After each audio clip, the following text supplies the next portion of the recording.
or to find the perfect water. Experience water like never before. Admissions open at Sri Venkateshwara College of Engineering and Technology, Pondicherry. Mad Rapid, India's finest audio wearable brand.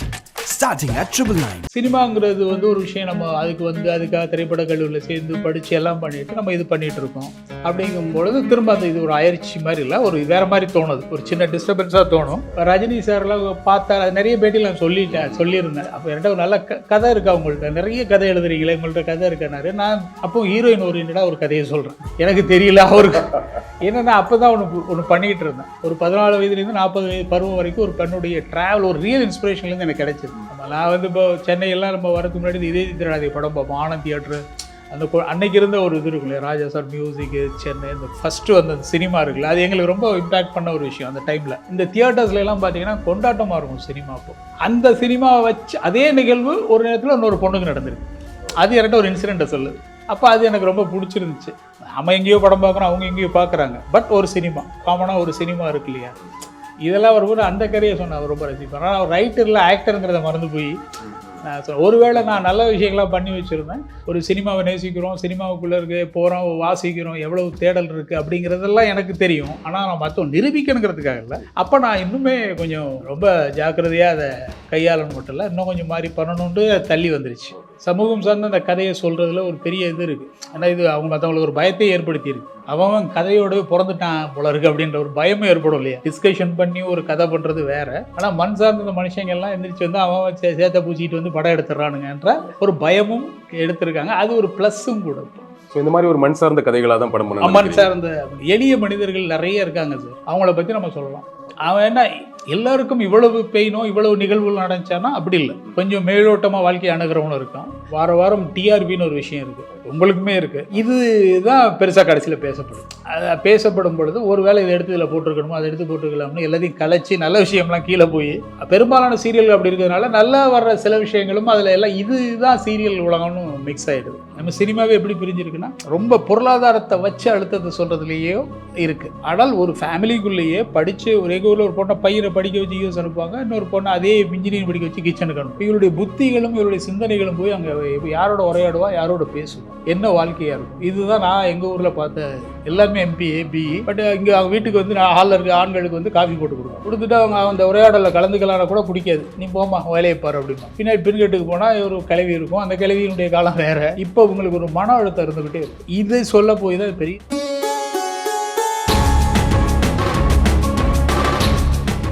சீரியலில் வந்து 20 வருஷத்தை தாண்டிட்டீங்க. அதான் கோலங்கள்லேருந்து ஆரம்பிச்சாவே 20 years. கோலங்கள் ஆரம்பிச்சாவே 20 வருஷம் ஆயிடுச்சு. கோலங்கள் அவ்வளோ பெரிய hit, ஒரு 6 வருஷம் போன சீரியல். எதிர்நீச்சல்லாம் இன்னைக்கு இருக்க கால சூழலுக்கு ஏற்ப சோஷியல் மீடியாலாம் வந்ததுனால வேற மாதிரி ஒரு பெரிய இம்பாக்ட் கிரியேட் பண்ணிடுச்சு இல்லையா. எனக்கு இதுதான் கேள்வி, இவ்வளோ நாள் உங்களை ட்ராவல் பண்ண வைக்கிற அந்த மோட்டிவேட் பண்ணுற விஷயம் என்ன? அது வந்து ஒரு இது வந்து டெலிவிஷன் சீரியலுங்கிறது எப்படின்னா, ஒரேடியாக சினிமா மாதிரியும் சொல்லிட முடியாது, ஒரு வெப் சீரிஸ் மாதிரி சொல்லிட முடியாது. இதில் வந்து ஒரு வீட்டுக்குள்ளே இருக்கிற அத்தனை பேர்களையும் ஓரளவு பார்க்க வைக்கிற ஒரு ஸ்க்ரீன். ஆனால் ஒரு ஸ்க்ரீன் மாதிரி அங்கே ஒரு டிவி இருக்குன்னா அதில் பார்க்குறவங்களுடைய அறிவு மாறுபடும். பாட்டி இருப்பாங்க, இவங்களுக்கு பிடிக்கிற விஷயம் அவங்களுக்கு பிடிக்காது. இதெல்லாம் இதில் இருக்கிற ஒரு டிஸ்அட்வான்டேஜ் தான். ஆனால் இதையும் மீறி நம்ம சொல்ல வந்த விஷயத்தையும் சொல்லி நம்மளும் அதில் கொஞ்சம் தனித்துவமாக நிற்கணும். இது எல்லாத்தையும் கலந்து ஒரு மாதிரி இறங்குறது, குழிக்குள்ளே இறங்குற மாதிரி போய் கஷ்டப்பட்டு இறங்கி எடுக்க வேண்டிய விஷயமாக தான் அது அமையுது. ஆனால் இதில் என்ன ப்ளஸ் அப்படின்னு கேட்டிங்கன்னா, போய் சேர்க்கிறது அதிகப்படியான மக்களை போய் சேருது. ஒரு சாதாரணமாக எடுத்தால் அது சாதாரண மக்களை அடையுது. ஓரளவு நம்ம கொஞ்சம் அது அறிவு சார்ந்து சில விஷயங்களை சேர்த்து ஒரு இன்ட்ரெஸ்டிங்காக நம்ம பண்ணும்போது கொஞ்சம் எல்லாருடையுமே போய் சேருது. ஆண்கள் இப்போ கோலங்கள் என்ன ப்ளஸ்னால், ஆண்கள் நிறைய பார்க்க ஆரம்பித்தாங்க. எனக்கு லைஃப்பில் நான் ஆச்சரியப்படும்படியாக நடந்ததுன்னா, நான் எதிர்பார்க்காத நபர்கள்லாம் பார்த்துட்டு, அது சடனாக சொல்ல மாட்டாங்கல்ல, அவங்களுக்கு ஒரு இது. ஆனால் ஒரு கட்டத்தில் சொல்லி கூப்பிட்டு பேசி பாராட்டி எல்லாமே பண்ணாங்க. பட் அவ்வளவு தூரம் ஒரு ஆழமான விஷயம் நம்ம பண்ணியிருக்கோமா? நமக்கு இப்போ சினிமாக்கள் போயிட்டுருக்கு, நம்ம என்ன அதில் பெருசாக பண்ணியிருக்கோமான்னா, ஓரளவு பண்ணியிருக்கோம், அவ்வளோதான். அந்த ஓரளவில் ஒரு நேர்மை அணுகுமுறை, அந்த ஓரளவு பண்ணியிருக்கோம். இந்த மோட்டிவேட் பண்றதுங்கிறது அந்த பாராட்டுகளா? பாராட்டுகள், அதான் சொல்ல வந்து ஆச்சரியமா இருக்கும். நான் முதல்ல வந்து பண்ணிட்டு இருக்கும்போது எனக்கு ஒரு சந்தேகம் வந்துடும், என்ன பண்ணிட்டு இருக்கோம், நம்ம தான் நிறைய பண்ணியாச்சு, நம்மள எல்லாருக்கும் தெரியும், போகிற அதில் ஒரு ஆக்டிங் ப்ரெசன்ஸ் இருந்ததுனால போகிற இடத்துல எல்லாம் தெரியுது, எங்கே போனாலும் கொஞ்சம் முன்னுரிமை கொடுக்குற இதெல்லாம் இருக்கும். இதெல்லாம் நம்ம ஒரு பக்கம் ரசித்தாலும் இன்னொரு பக்கம் வந்து நம்ம திரும்ப திரும்ப இதையே பண்ணிகிட்டு இருக்கோமோ அப்படிங்கும்போது, சினிமாங்கிறது வந்து ஒரு விஷயம், நம்ம அதுக்காக திரைப்பட கல்லூரியில் சேர்ந்து படித்து எல்லாம் பண்ணிட்டு நம்ம இது பண்ணிகிட்டு இருக்கோம். அப்படிங்கும் பொழுது திரும்ப அந்த இது ஒரு அயற்சி மாதிரி இல்லை, ஒரு வேறு மாதிரி தோணுது, ஒரு சின்ன டிஸ்டர்பன்ஸாக தோணும். திரும்ப ஏதாவது ஒரு விஷயம் வந்து திரும்ப கொண்டாட வைக்கும். இதுதான் அந்த டெலிவிஷனில் உள்ள ஒரு விஷயம். ஆமாம். ஆனால் எனக்கு என்னென்னா, வேலைன்னு வரும் பொழுது யோசிக்கும் பொழுது அதை நம்ம செஞ்சிடணும். ஏதாவது ஒரு நல்ல பெரிய ஒரு அரசியலை சொல்ல முடியாட்டியும் கிடைக்கிற நேரத்துல எல்லாம் ஒரு விஷயங்களை பண்ண முடியுமோ இந்த குளங்கள்லாம் இப்போ அதான் பார்த்துக்கிட்டு இருந்த தோழர் கதாபாத்திரம் சித்தரிப்பெல்லாம் ஒரு சின்ன சின்ன விஷயங்கள் பண்ண முடியுமா? அது எனக்கு பெரிய கிரெடிட். என்னன்னா, இதுதான் ஆச்சரியமானது. நான் வந்து ஒரு திருமண விழாவிற்கு போகிறேன்.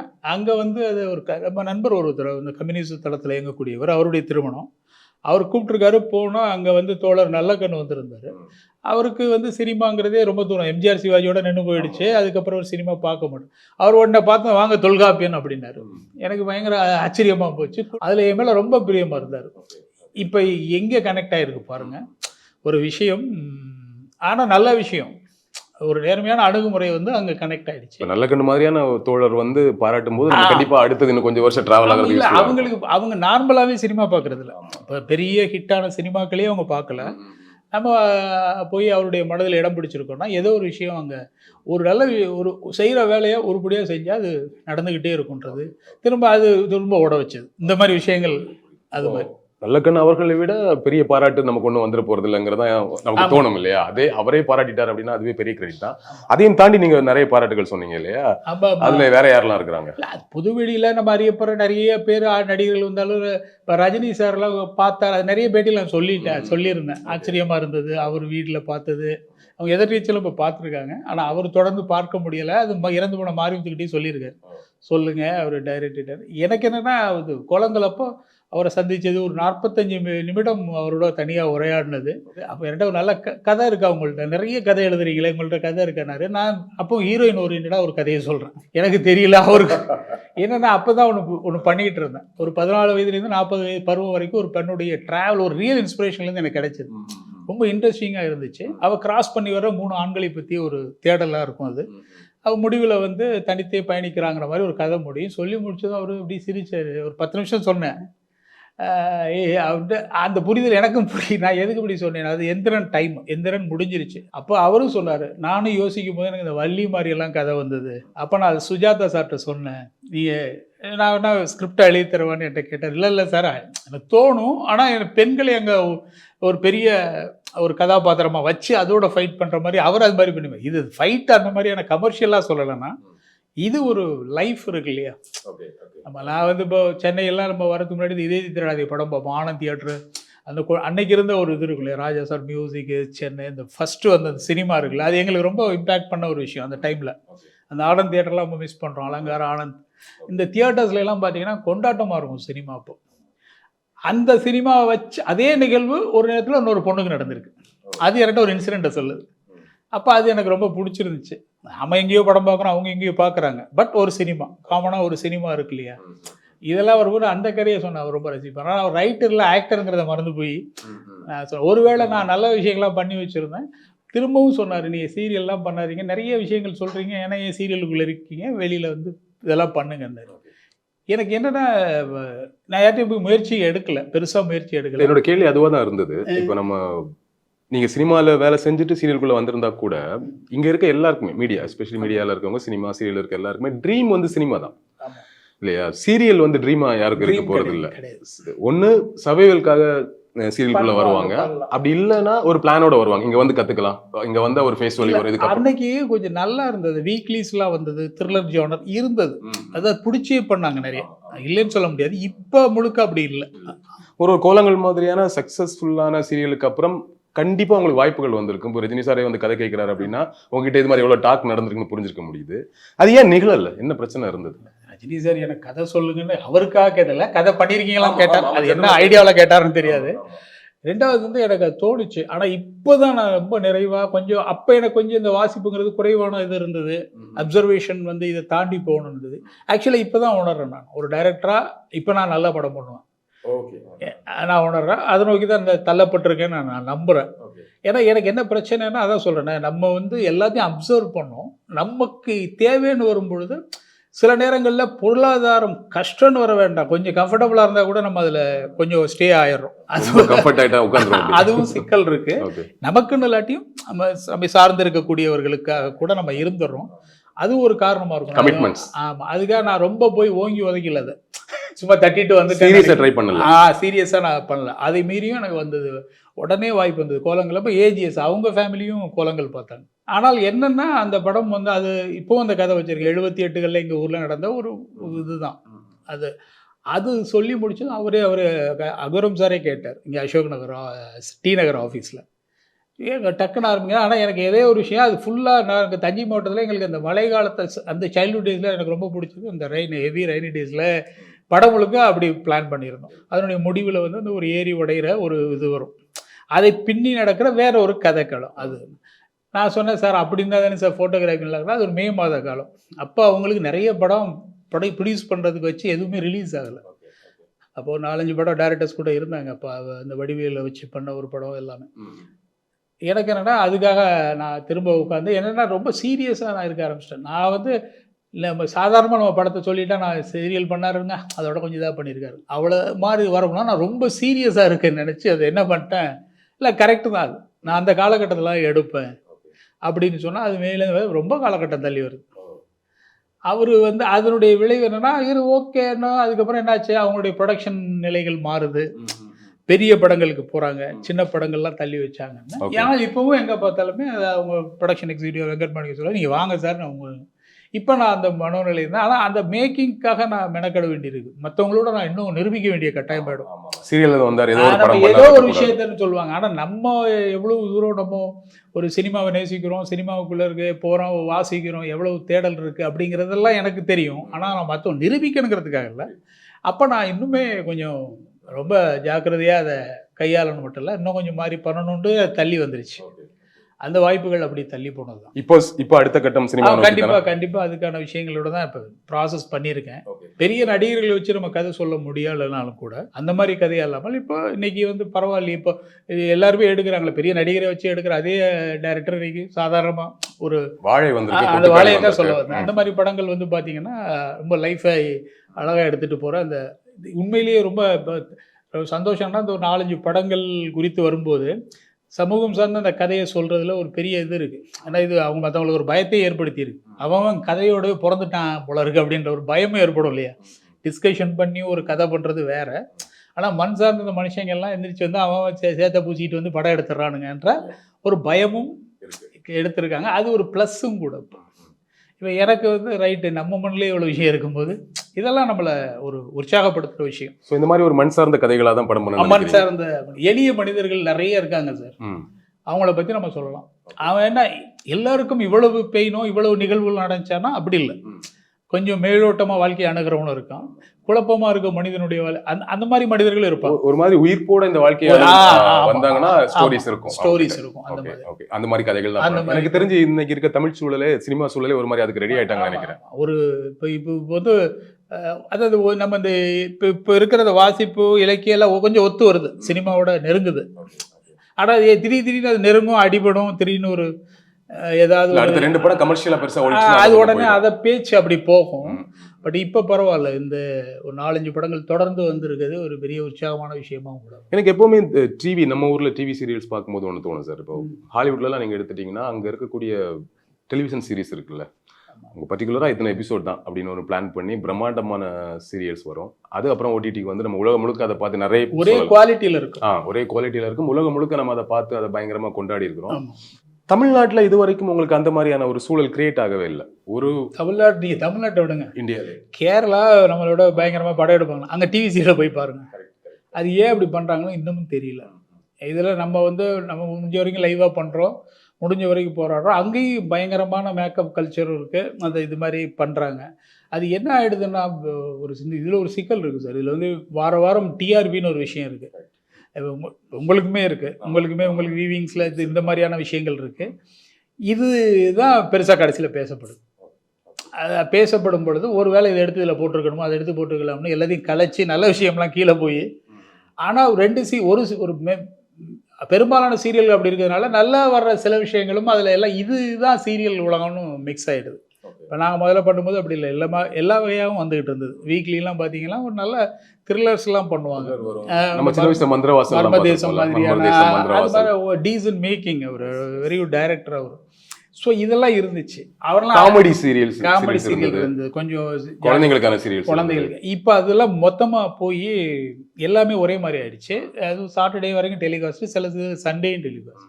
அப்போ என்ன ஆயிடுச்சுன்னா அந்த ஒரு ரிலாக்ஸ் ஆகுறது, திரும்ப மண்டேக்கில் பார்க்குறது, ஒரு இல்லைன்னா கூட பரவாயில்ல, ரெண்டாவது ஒரு பிடிச்சிருக்கு அப்படின்னு விட்டு அந்த ஆடியன்ஸ் எல்லாருமே அது அவ்வளோ ஃபாலோ பண்ணுவாங்க. ரொம்ப சீரியஸாக ஃபாலோ பண்ணுறாங்க. ஸோ அவங்களுக்கு ஏதாவது ஓரளவாவது நம்ம கரெக்டாக பண்ண முடியுமா, இதுதான் நான் யோசித்து அப்பப்போ பண்ணேன். அதனுடைய விளைவு எனக்கு இந்த எதிர்நீச்சலில் கிடைச்சது தான் ஆச்சரியமான விளைவு. பெண்களை இப்போ எல்லாருமே அதான் பேசுகிறாங்க. வாழ்க்கையினுடைய அழுத்தங்கிறது எல்லாருக்கும் ஒரே. உங்களுக்கு வந்து நீ ஊர்லேருந்து கிளம்பி வரும்போது ஒரு அழுத்தம் இருந்துச்சா இல்லையா? இப்பவும் அந்த அழுத்தம் இருக்கு இப்போ. ஆனால் அதை கம்பேர் பண்ணும்போது இதை வந்து யாரும் பெருசாக எடுத்துக்க மாட்டாங்க. ஆனால் அவங்களுக்கு இது ஜாஸ்தியாகவே இருக்கும். காரணம் வந்து இந்த அழுத்தங்கள் எல்லா இடத்துலையும் எல்லா பெண்களுக்கும் இருக்கும் அப்படின்னு சொல்கிறத வந்து பெரும்பாலும் ஏற்றுக்கிறது இல்லை. நம்ம சினிமாவே எப்படி பிரிஞ்சிருக்குன்னா, ரொம்ப பொருளாதாரத்தை வச்சு அழுத்தத்தை சொல்கிறதுலேயோ இருக்குது. ஆனால் ஒரு ஃபேமிலிக்குள்ளேயே படித்து ஒரே ஊரில் ஒரு பொண்ணை பையனை படிக்க வச்சு யூஎஸ் அனுப்புவாங்க, இன்னொரு பொண்ணை அதே இன்ஜினியரிங் படிக்க வச்சு கிச்சனுக்கு அனுப்புவாங்க.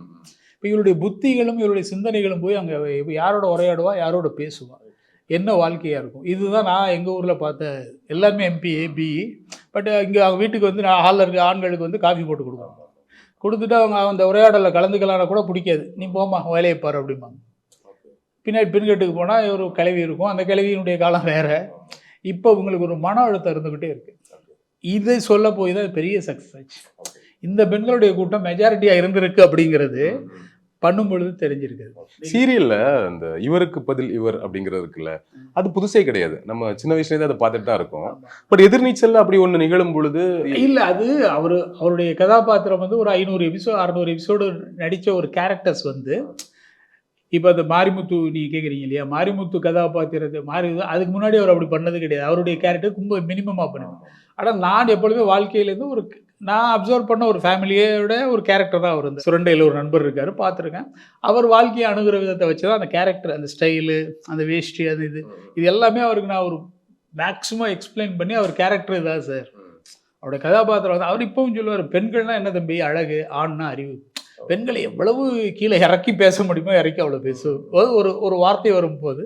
பட் ஆனால் அது அவரு பார்வையில் அவருடைய கஷ்டங்கள், நான் மேம்பட்டு வந்திருக்கேன், அது ஈஸியாக வந்து வீட்டுக்குள்ளே வாங்க அந்த பொம்பளை கறி உடச்சி விட்டா சரியாக வருமா அது அப்படிம்பார் அந்த ஊர் வழக்கத்தில். ஏன்னா என்னுடைய உழைப்புங்கிறது அவ்வளோது லைஃப்பில் அப்படிங்கிற மாதிரி ஒரு மனிதனுடைய இது இருக்குல்ல, அந்த மாதிரி ஒரு கேரக்டர் அது. அப்போ தான் ஒரு அசோசியேட் சொன்னார், சார் அவர் மாரிமுத்து சார் நடிப்பார் நல்லாயிருக்கும் அப்படின்னும்போது சரி பேசுவோன்ட்டு கூப்பிட்டு பேசினோம். அவரும் நடிக்கிறேன்னாரு. அவருக்கு வந்து அவருக்கு ஆசை என்னவாக இருந்ததுன்னா, இத்தனை படங்கள் நடித்தோம், ஒரு தடவை குற்றாலத்துக்கு அவுட்டோர் போயிருக்காரு, 2 சீரியல் ஆக்டர் சுற்றி கூட்டமாக இருந்திருக்கு, அவங்க அங்கே வந்திருக்காங்க அவர் ரோல் பண்ண, இவங்கள யாருமே கண்டுக்கல. எனக்கு இது ரொம்ப வேதனை சார் அப்படின்னாரு. நான் முதல்ல ரீச் ஆகணும் சார் அப்படின்னாரு. அதில் ரீச் மட்டும் ஆக மாட்டேங்க, இப்போ இந்த கேரக்டர் எங்கேயோ கொண்டு போகும். இது எனக்கு முழுசாக தெரியும், இந்த கேரக்டரைசேஷன், இதனுடைய விஷயங்கள். அந்த மாதிரி இந்த கேரக்டர் வடிவமைக்கப்பட்டு அந்த கேரக்டருக்கு வந்து சேரும் பொழுது அது அவருக்கு ரொம்ப பொருத்தமான ஒரு சட்டை, அது மிக பொருத்தமான சட்டையாக மாட்டுச்சு. அந்த செட் ரைட் ஆகி ஒரு 2-3 நாள் அவர் செட்டே ஆகலை. அது 4 பக்கம் டைலாக், இவ்வளோதெல்லாம் எப்படி சார் பேசுறதுன்னாரு. பேச அப்படியே எடுத்துகிட்டே வாங்க, கலவைக்கில் வாங்கன்னு சொல்லி ஃபிக்ஸப் பண்ணி செட் ஆகின பொழுது அவர் லைஃப்பில் ரொம்ப பொருத்தமான ஒரு கதாபாத்திரமாக அது அமைஞ்சு போச்சு. இப்படி 500-600 எபிசோடு ஒரு கேரக்டர் ரசிக்கும் பொழுது நிச்சயமாக நான் எந்த ஆர்டிஸ்டையும் மாற்றவே மாட்டேன், செய்யவே மாட்டேன். ஒருவேளை அவங்களால உடல் ரீதியாக ஏதோ நடிக்க முடியாமல் போனால் கூட கேரக்டரை ஃபினிஷ் பண்ணிவிடுவேன். மாற்றுறதுங்கிறது ரொம்ப ரேர், சின்ன ஏதோ ஒரு இது நிகழ்ந்து போச்சு, அவருடைய எதிர்பாராத ஒரு விஷயம். இப்போ இந்த இடத்த வந்து யாரை போட்டாலுமே என்ன தெரியுமா, ஒரு மனிதன் இறக்கும்போது அவன் மேலே ஒரு மிகப்பெரிய பரிதாபம் சேர்ந்து வந்துடுது. அது ஒரு மனிதர் இறக்கும்போது அந்த கேரக்டரை தாண்டி அவர் மேலே ஐயோ இவர் இறந்துட்டாரு அப்படின்ட்டு. அதன் விளைவாக வரப்போற நடிகர் யாரா இருந்தாலும் சரியா பண்ண மாட்டாருங்கிற மனநிலைக்கு இவங்க வந்துருவாங்க. முன்னாடியே வந்துருவாங்க. வந்துருவாங்க. சரியா இல்லை பொருந்துமா? ஆனா அவங்களே சஜஷன்லாம் எனக்கு கொடுப்பாங்க. இந்த இதுல பாத்தீங்கன்னா அவரை பாருங்க, இவரை பாருங்க, ஒவ்வொருத்தரும் ஒன்று எதிர்பார்த்துருக்காங்க. அது இல்லாமல் நான் வந்து அவர் வேலராமமூர்த்தியை நான் இது ஃபிக்ஸ் பண்ணும்போது, வேலராமமூர்த்தி வந்து அவரும் அதே மண் சார்ந்த மனித உள்ள ஒரு எழுத்தாளர், எல்லாம் ஓகே. கொஞ்சம் அவர் கொஞ்சம் ஸ்ட்ராங்காக தெரியும், ஒரு பாடியை கொஞ்சம் பில்ட் பண்ண ஒரு சீரியஸ் ஃபேஸாக தெரியும். அதை நான் நக்கல் ஏன்டி பண்ணலாம் சார் அப்படின்னாரு அவர். அது நான் வேண்டான்னு சொன்னேன். ஏன் சார் அது நான் சொல்லுவேன். இப்போ நான் சொல்லும்போது நான் நிறைய நான் ப்ராம்ப்ட் பண்ணும்போதே எனக்கு தோணுதெல்லாம் சொல்லுவேன். அப்படி போயிட்டு இருக்கும்போது ஒரு விஷயத்தை போடுவேன். அதை டக்குன்னு அவரை பிடிச்செல்லாம் அவர் உள்ளே போடுவார். அது அவர் எப்படி சார் டக்குன்னு வருது உங்களுக்குன்னா, அது சும்மா அப்படி அது எழுதும்போது வராது, அது அந்த ஸ்பாட்டில் வரும். வீட்டுக்குள்ளே நுழைவார், வாங்க மாமா அப்படிம்பாரு, இல்லைம்மா அப்படிம்பாரு. இவர் சொல்லுவா, இந்த இப்படி வலது காலை வச்சுவாங்க, ஏன் இடது காலம் என்று தானே அதை எங்கே விட்டு வர்றது, உள்ள போமா. இப்படி சும்மா ஒரு போகிற போக்கில் ஒரு டைலாக்களை கொளுத்தும் போது, ஏம்மா நான் செத்தா நீ அழுவியாம்மா அப்படிம்பாரு. அந்த ஒரு பொண்ணை கூப்பிட்டு, ஏன் புருஷன் செத்தாலே அழுவானு எனக்கு தெரியல, இல்லை எப்படி மாமா உங்களுக்குலாம் அழுக முடியும்பா. இது எல்லாமே பார்த்தீங்கன்னா தக் லைஃப் மூமெண்ட்ஸ் நிறைய அவருக்கு வரும் அந்த கேரக்டர். இது எல்லாமே யதார்த்தமாக அங்கே போட்டு வாங்கி நடித்து எடுக்கப்பட்ட ஒரு விஷயம். இதுவும் கூடுதலாக சேர்ந்ததுனால அந்த கதாபாத்திரம் வரும் பொழுது அது வந்து மக்களால் வந்து குறை சொல்லப்படுற ஒரு கதாபாத்திரமாக இருக்குனுங்கிறது மனநிலையாக மாறி போச்சு அவங்களுக்கு. இப்போ அவர் வந்து கதையை நகர்த்துறாரு அந்த கதாபாத்திரம், அது அவங்களால ஃபஸ்ட்டு அதுதான் இருந்தது. அதுக்கப்புறம் அதை மறந்து அது பார்த்துக்கிட்டு தான் இருந்தாங்க. இன்னொன்று நான் கேட்டேன்ல சார், அங்கே இருக்க அந்த ஹாலிவுட்டில் இருக்கக்கூடிய டிவி சீரியல்ஸோட மெத்தட் இங்கே வரவே மாட்டேங்குது அப்படின்னு சொல்லுவாங்க. முக்கியம் அந்த அப்படி ஒன்று இங்கே அமையாமல் இருக்கிறதுக்கு இந்த ப்ரொடக்ஷன் வேல்யூ இங்கே மாதிரியான ப்ரொடியூசர்ஸ் வராமல் இருக்கிறதுல காரணமாக இருக்குது. இல்லை நிறைய ப்ரொடக்ஷன் வேல்யூனா ப்ரொடியூசர்ஸ் இங்கே முக்கியம் இல்லை சார், இங்கே சேனல் தான் முக்கியம்.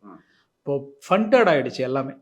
ஒரு சேனல் தீர்மானிக்கிறது பட்ஜெட் ஆகிடுச்சு. முதல்ல மார்க்கெட்டிங் இருந்தது, ப்ரொடியூசர் இண்டிவிஜுவலாக மார்க்கெட் பண்ணாங்க, ஸ்லாட் ஃபீ கட்டுவாங்க சேனல். இப்போ சேனல் தான் இது ஃபண்டிங் கொடுக்குறாங்க, அதை ஒரு ப்ரொடியூசர் வாங்கி எடுத்து கொடுக்குறாரு. அதில் ப்ராஃபிட் வந்தால் ப்ராஃபிட், லாஸ் வந்தால் லாஸ், அதுதான் கணக்கு. இப்போது கதை என்னவாக இருந்தாலும் பட்ஜெட் எவ்வளோ தான் அப்படின்னு ஒரு விஷயம் இருக்கும்.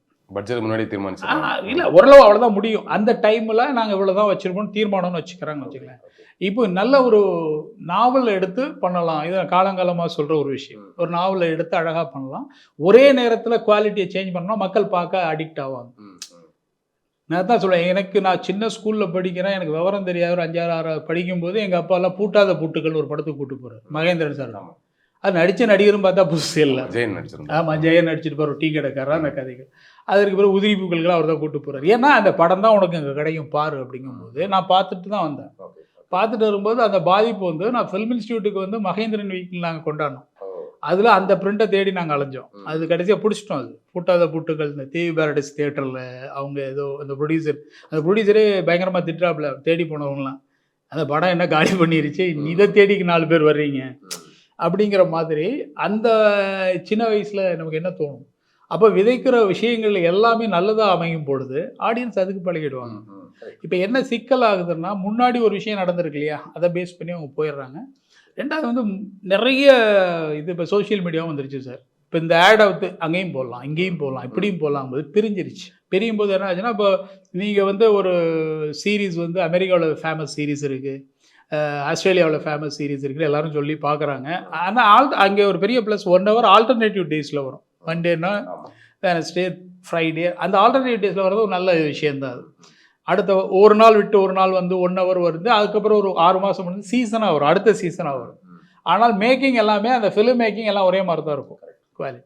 அதுக்கு காரணம் அவர்கள் அதை அப்படியே பார்த்துருக்காங்க. இங்கே பிரச்சனை வந்து நாடக ரூபத்தில் ஒரு டீம் உள்ள வருது, தூர்தர்ஷன் டீம் ஒன்று உள்ள வருது. இந்த வெவ்வேறையான டீம் வந்து அவங்களுக்கு தெரிஞ்சதை போட்டு அரைச்சி ஒன்று பண்ணி விட்டாங்க. அதனுடைய விளைவு வந்து கடைசியில் இதில் கொஞ்சம் அதில் கொஞ்சம் மாறி ஒரு கட்டத்துக்கு மேலே சரி இப்படி பண்ணிட்டா போதும் அப்படிங்கிற நிலை கூட வந்திருக்கலாம்னு நினைக்கிறேன். ஏன்னா ஓவரால் நான் ஒரு இது ஜென்ரலாக வெளியே இருக்கு, ஊர்லேருந்து கிளம்பி வர எல்லாருமே சினிமா தயாரிக்கன்னு தான் வராங்க. இப்போவுமே வந்துட்டு இருக்காங்க ப்ரொடியூசர்ஸ். நம்ம சில படங்கள்லாம் பார்க்குறோம், நம்ம வந்து உப்மா படம்னு சொல்லுவோம் இல்லையா, டெக்னிக்கல் வேர்ட்ஸ்.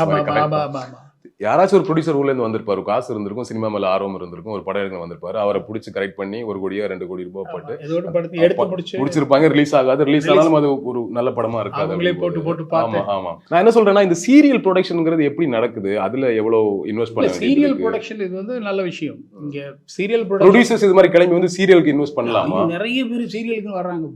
அவங்க என்ன நினைச்சுக்கிட்டு வர்றாங்கன்னா, சீரியல் வந்துட்டு டெய்லி பணம் கொடுப்பானுங்க, நம்ம ஒரு 50 ரூபாய் எடுத்து வச்சுட்டு மீதியை கொடுத்துட்டு நம்ம பாக்கெட்ல வச்சிருப்போம் அப்படின்னு நினைக்கிறாங்க. Okay okay. சேஃப்டி அந்த புரியுது. சீரியல் தான் எடுக்கணுங்கிறது நோக்கம் இல்லை, ஆனால் என் பணம் இங்கே சேஃப்டியாக இருக்கும். நிறைய பேர் படத்துக்கு கேட்டால் வேணாம் சார், சீரியல் பண்ணுவோமா சார் அவள்கிட்ட என்ன கேட்பாங்க.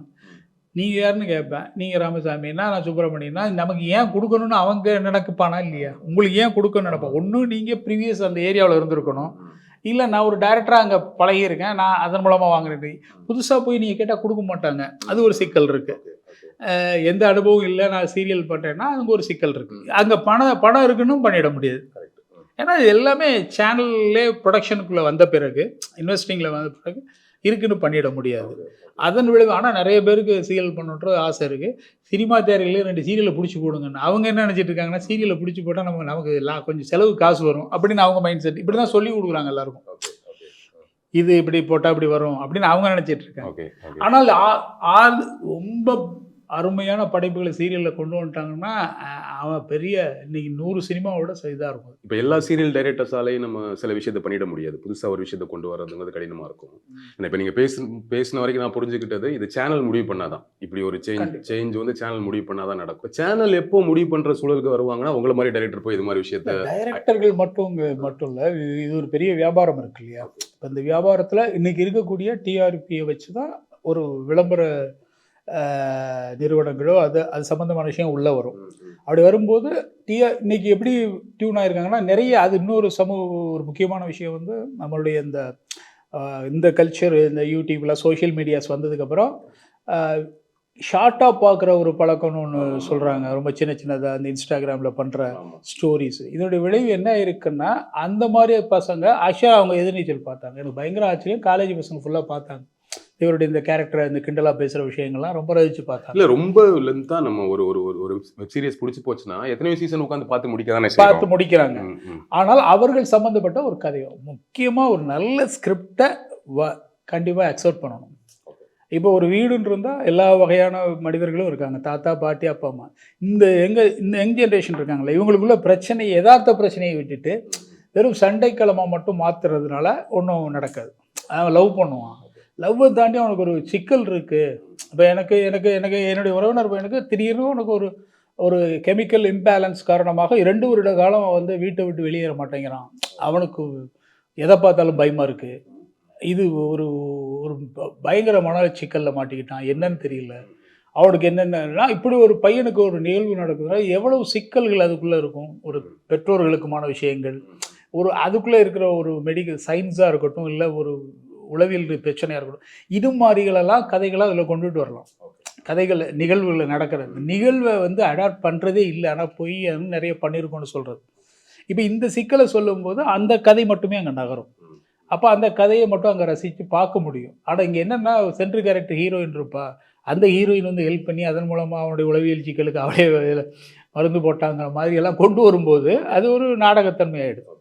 ஆனால் அப்படி வர்ற ஒரு கதாபாத்திரத்தை மீறி நீங்கள் அதை ஒதுக்கி வச்சுட்டு இப்படி வெறும் கேரக்டர்ஸ் மட்டும் காட்ட முடியுமா? அதுக்கு தான் போனது அதில் வெப் சீரிஸில் போகலாம் அப்படின்னு ஒதுக்கிடுறாங்களே ஒழிய, இதுக்குள்ளே கொண்டு வரும்போது ஆரம்பத்தில் எதாக இருந்தாலும் ஒரு சில நாட்களில் அது செட் ஆகும் அப்படிங்கிறது. நான் வெப் சீரிஸ் கொண்டு போகலாம், இந்த ஐடியா அப்படியே வெப் சீரிஸில் பண்ணிடலாம். பட் சீரியல் ஆடியன்ஸ் இருக்காங்களா, நம்ம வீட்டுக்குள்ளே இருக்கக்கூடிய ஆடியன்ஸ் வந்து வெப் சீரிஸ் ஆடியன்ஸ் கிடையாது இல்லையா? அவங்களுக்கு ஒரு புது அனுபவத்தை கொடுக்க வேண்டிய கடமை இருக்குல்ல. அதுதான் சொல்கிறேன். அது இதை கொண்டு வர்றதுக்கு வந்து ஒரு சேனல்ஸ் நினைச்சா மட்டும் ஏன் உண்டுன்னா, அவங்க தான் இதை தயாரிக்க முன் வர்றாங்க, ஒளிபரப்ப முன் வர்றாங்க, மக்கள்கிட்ட கொண்டு போய் லீடிங் சேனல்ஸ் தான் சேருது. மற்ற சேனல்ஸோட எது அதிகமாக சேருதுன்னா லீடிங் சேனல்ஸ் தான் சேரும். இப்போ மற்றதெல்லாம் பண்ணலாம், மற்ற இதை பண்ணி நம்ம பார்த்துருப்போம், கொஞ்சம் பேர்கிட்ட போய் ரீச் ஆகிருக்கும், அந்த பாராட்டோடு அது முடிஞ்சு போயிடும். இந்த அளவு ரீச் இருக்குமான்னு தெரியும். இப்போ அது அவங்க வந்து இல்லை இந்த மாதிரி கதைகளை நம்ம பண்ணலாம் அப்படின்னு தீர்மானித்து வந்தால்தான் அது சாத்தியம். ஆனால் வந்தோடனே அவங்களுக்கு ஒரு சிக்கல் இருக்குது. ஒரு லீடிங் சேனல் வந்து இப்படி ஒரு கதைகள்லாம் செலக்ட் பண்ணது மூலமாக டிஆர்பி இறங்குறோம், அது அவங்களுடைய வியாபார சிக்கலாக இருக்கும். அப்படி அந்த வகையில் அவங்க யோசிப்பாங்க. இல்ல அதுதான் பெருசா யோசிப்பாங்கன்னு நினைக்கிறேன். பட் ஆமா, ஒரு ஆடியன்ஸை பழக்கிறதுக்கு ஒரு டைம் பழக்கிறதுக்கு எடுக்கும்ல. ஒரு காலம் ஆமா வேணும். அந்த பொறுமை அவங்களுக்கு இருந்துச்சுன்னா ஒரு ஆமா, நல்ல அது படைப்பு உருவாகும். அது வந்து இப்ப நம்ம சொல்ல முடியாது. நம்ம வந்து உங்களுக்கு என்னப்பா நீங்க சொல்லுவீங்க அப்படின்னு நினைப்பாங்க இல்லையா, Okay, okay. அந்த மாதிரி ஆயிடும். ஆனா அது மாதிரி வந்து பழகிட்டா என்ன ஆகும், எல்லாருமே நல்லதை எடுக்க வேண்டிய கட்டாயம் ஆகும், ப்ராக்டிஸ் ஆயிடும். Okay. சரி, எல்லாருமே இப்போ நம்ம எனக்கே வந்து நான் வாசிக்கிறதுக்கு முன்னாடி நான் அங்கேருந்து கிளம்பும்போது நான் சினிமானா என்ன நினச்சேன்னா, ஃபிலிம் இன்ஸ்டியூட் ஊமை ஒளிகள் ட்ரெய்லர் பார்த்ததுக்கப்புறம் எல்லாருமே போலீஸ் ஆஃபீஸர் கதை பண்ணிட்டு அலைஞ்சாங்க ஒரு சீசனில். என்ன காரணம்னா எனக்கு வேற எக்ஸ்போஷர். நான் நிறைய இந்த படங்களில் சவுண்ட் மலையாள படங்களை ஒர்க் பண்ணும்போது சின்ன சின்ன கதைகள்லாம் பண்ணுறாங்களே, அப்புறம் வாசிக்கும் போது இதெல்லாம் இருக்கு அப்படின்னு தான் நம்ம கைடாக இருக்கோம். நம்ம வரும்போது ஒன்றும் உள்ளே ஸ்டோர் பண்ணி ஒன்றுமே கொண்டு வரல. எங்கே இருக்கேன், யாரோட பழகிறேன், யார் எனக்கு கற்றுக் கொடுக்குறா, யார்கிட்ட நான் இதுதானே காரணம். இந்த சூழல் அதிகமாக்கி ஆடியன்ஸுக்கும் இந்த மாதிரி சூழலுக்கான விஷயங்கள் வந்துட்டாலே நிச்சயமாக நாளைக்கு இது மாதிரி விஷயங்கள் நடக்கும். Or to find the perfect water. Experience water like never before. Admissions open at Sri Venkateshwara College of Engineering and Technology, Pondicherry. Mad Rapid, India's finest audio wearable brand. Starting at 999.